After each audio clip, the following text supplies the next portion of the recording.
If you're running Facebook ads and you're not using retargeting the right way, you are leaving money on the table, plain and simple. But I get it, there's so many strategies out there and it's really easy to overcomplicate things. So after managing over $80 million in ad spend, I found that there's really only one retargeting strategy that you need to consistently convert users into sales. The best news is this strategy is not overly sophisticated and complicated. You can set it up in just 10 minutes. So in today's video, I'll be covering the purpose of retargeting, my recommended retargeting strategy that I use across dozens of clients on Meta. We will build this strategy step by step and I'll show you how you can do it. And last but not least, we'll actually cover the type of ads that work best in the retargeting strategy that we'll cover today. So with that, let's hop right in. So real quick, let's dive right into what is retargeting, what is its purpose, and why is it needed. In short, the purpose of retargeting is to convert people who have been to your website, who've interacted with your business, with your brand, who understand the usefulness of your product but have not purchased.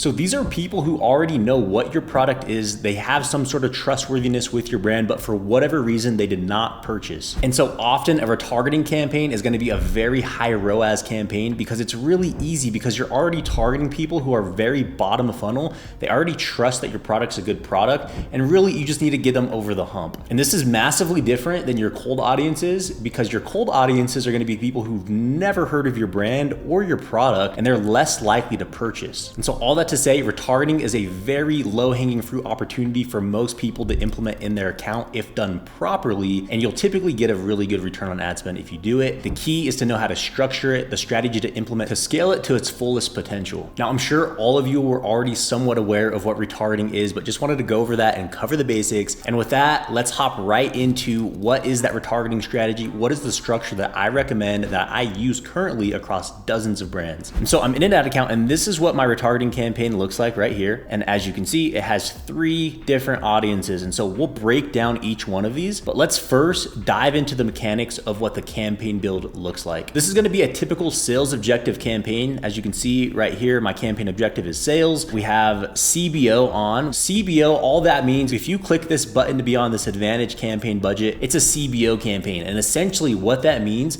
is if you're targeting multiple audiences in a specific campaign, you're essentially giving Meta full power to allocate that full budget across those 3 audiences how it best sees fit. So if you're targeting 3 different audiences, you're likely going to see that not every one of them get equal spend. And the reason for that is because of Meta's predicted performance on each one, as well as predicted ad fatigue and frequency of each audience. And then let's real quick hop into the 3 audiences that you'll use within that campaign, which is really the bulk of the strategy. As you can see here, we really have 3 different warm audiences that we're using, and I will go ahead and run through each one of these. So the first audience is our social engagers 180-day audience. Now we're running this campaign at $600 a day. And I mentioned, again, if you have that campaign budget optimization feature turned on, Meta is going to look for which audience has the most potential to grow, because if you're running a retargeting campaign, you can only scale it so far before your frequency, meaning how many times the same user sees your ad, gets too high and then your ROAS actually starts to tank. It goes the opposite direction where you want it to go because now you're hitting the same individuals with the same exact messaging, same exact creative over and over and over again, and you're fatiguing that audience. So what Meta's doing is they're looking for predicted performance and the size of that audience as well. And for us, as you can see, 19K spent on the social engagers retargeting audience, while the other ones are only at 5K and then 1,500. So what's happened here is Meta has determined that our social engagers audience has the most scale potential, which it does because we get thousands a day of people interacting with our Facebook and our Instagram accounts, whereas our website traffic is not that voluminous. And so therefore the scale potential for the social engagers audience is much larger than the other ones. And also what makes this audience effective is because they're already warm. They're interacting with our social media accounts and our product or our solution is not foreign to them. And one final thing, whenever you set up this social engagers audience, what you're gonna wanna do is you are going to want to exclude anybody who's purchased within the time period that we're saying we want to target people who've engaged. So that's the very, very important component of this audience type. That is audience number 1. Again, I will actually run through how you set each of these audiences up, how to do this step by step. It's fairly quick. And with that, we'll hop right into audience number 2, which is just your traditional 30-day website traffic audience. Again, so what this means is you're just targeting anybody who's been to your website in the last 30 days, regardless of any behavior they have taken on that website. So depending on your ad spend and how much monthly site traffic you get, this audience can be very, very large. And again, it's pretty qualified already, and you'll typically get a good ROAS in this audience because anybody who's been to your website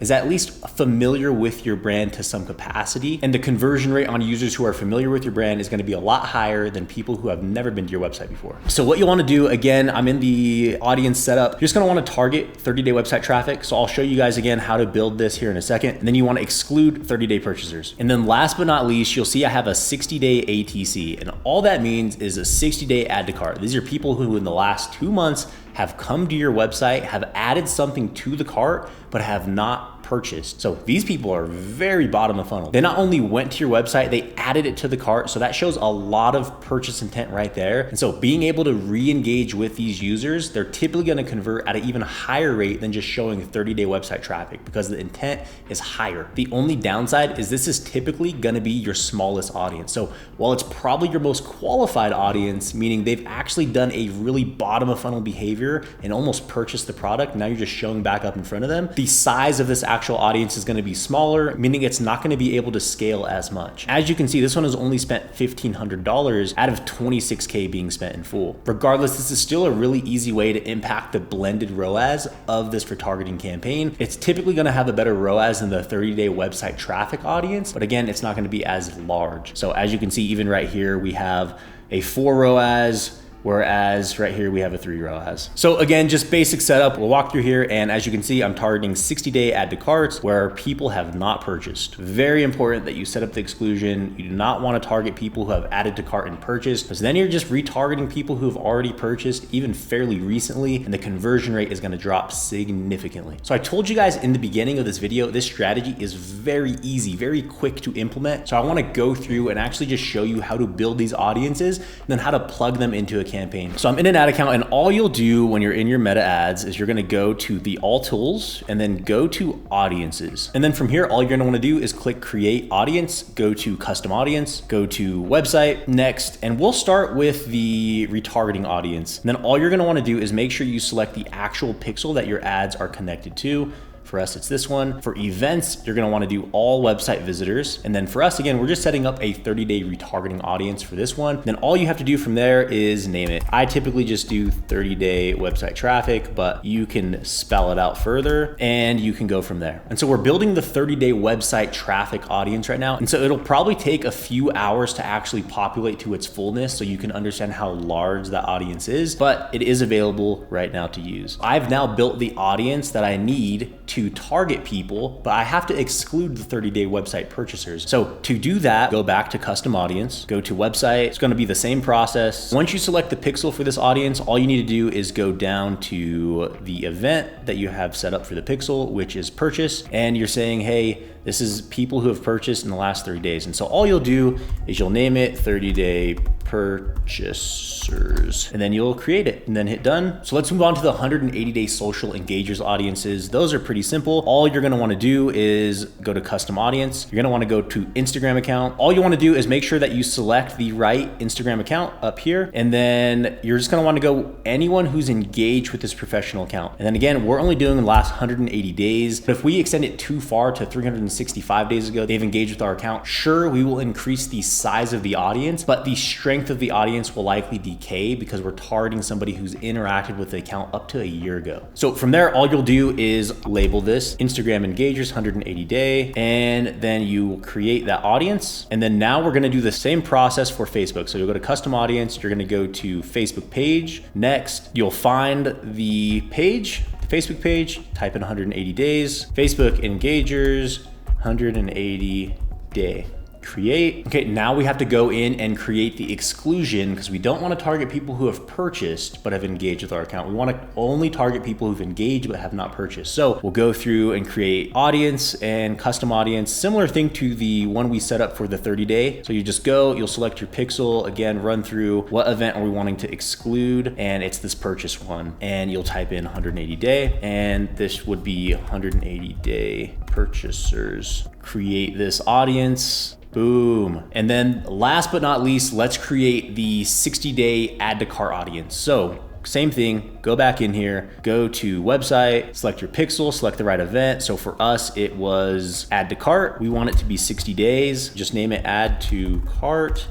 60 days, and then you will create the audience. And then we're gonna do the same thing for purchasers. So we wanna make sure that we are excluding people who've purchased in the last 60 days, 60-day purchasers, and then we'll create that audience. So one thing to note, you may be thinking, okay, 60 days, but am I gonna have to refresh this audience? No, what this 60-day means is it's 60 days and it dynamically moves the date range for you. So you're always only targeting people from the last 60 days from the current date. Great, now that we have our audiences built, let's go ahead, let's plug these in, let's build the campaign. I'll show you just how quick it takes. So from your ads manager, all you wanna do is click on create, go to sales, because this is a sales objective campaign, go to continue, go to manual campaign. We do not want an Advantage Plus campaign because with Advantage Plus, you cannot distinguish the audiences like we want to set up. So go manual campaign. You can name it whatever. And then also what you'll want to do is make sure, again, we have this enabled. This is the Advantage campaign budget function. And so you can set your budget here as well. So let's just say we wanted this to be $100 a day. And then what you'll do on the left side, they already have a draft of a audience that's built for you or an ad set that's built. And so let's just go ahead and plug in the right name and targeting. So let's start with the 180-day social engagers. And then all you'll do is you'll scroll down. I usually just target website. If you have your Meta Shop connected, make sure website and shop either are gonna work. For this case, we'll just select website. And then what you'll wanna do is make sure your maximum number of conversions, select the correct pixel. So this is gonna be the same exact pixel that you guys use when you set up your audiences. So now what I'm gonna wanna do is I'm gonna tell the Meta algorithm that I want them to optimize for people to purchase. So essentially, I'm telling them that they're doing a great job when they can just get somebody to purchase my product. If you have page views there, they're gonna get really good at getting people in your target audience to click on your ad and just view your page, but do nothing more. And we are after people who have already been to our website, but have yet to purchase, and we want them to purchase. And so informing the algorithm and the machine learning to get them to do that is very, very important. Okay, so scroll down. Now we are going to get to our targeting. And so as you can see, it looks like they don't give us an option to target. And that's because Meta wants to do the targeting. They want to take over and they want to run everything broad. And that's not necessarily a bad thing for prospecting campaigns, but for this campaign, we want to specify our targeting for sure. So what you're going to do, go to switch to original audience, go use original audience. And now you'll be able to include an audience. So for this, again, we have 180-day. So now what we're going to want to do is we're going to want to target the 180-day audiences that we made. And so they're already populated in here. Here's the Instagram one. And then let's see if I type in 180, it should pop up with Facebook engagers, 180 day. But again, we have to exclude purchasers. So all you'll do is make sure you go down to add exclusions and then type in 180 and you should see your 180 day purchase audience right here. And then don't let Meta trick you. If you don't untick this box, they say, hey, if you don't unclick this, we're gonna reach people beyond your custom audience when it's likely to improve performance. So essentially, they will start with your targeting set, but it'll likely include people who have not been to your website, who are cold traffic, and the purpose of this campaign is for it to be retargeting. So